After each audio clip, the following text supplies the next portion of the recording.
حضرت شیخ حدیث مولانا زکریا رحمۃ اللہ علیہ نے ایک واقعہ اپنی کتاب میں لکھا ہے. فرماتے ہیں کہ ایک آدمی تھا جو مستجاب الدعوات تھا.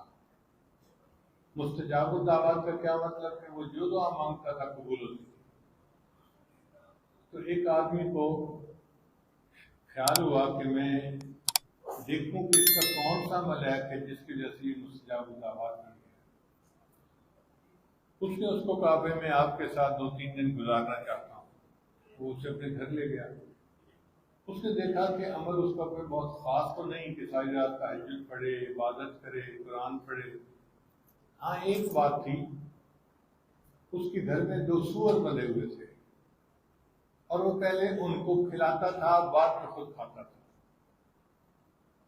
تو تیسرے دن اس نے کہا بھائی میں تو دیکھنے کے لیے آیا تھا، میں نے تو آپ کا کوئی عمل ایسا نہیں دیکھا، آپ مجھے بتائیں آپ مستجاب الدعوات کیسے بنے؟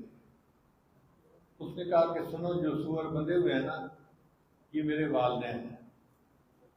انہوں نے صحابہ کرام کے بارے میں کوئی ایسا تان کیا تھا کہ اللہ نے ان کی شکلیں مسخ کر دی، مگر میرے تو والدین ہیں.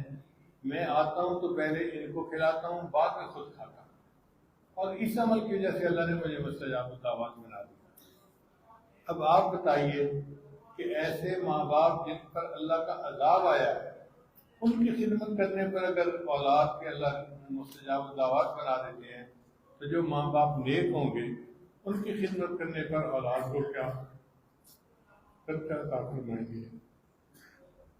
اس لیے اللہ نے فرمایا وَصَاحِبْهُمَا فِي الدُّنْيَا مَعْرُوفًا کہ اگر تمہارے باپ مشرک بھی ہوں تو دنیا میں ان کے ساتھ اچھی زندگی گزارو.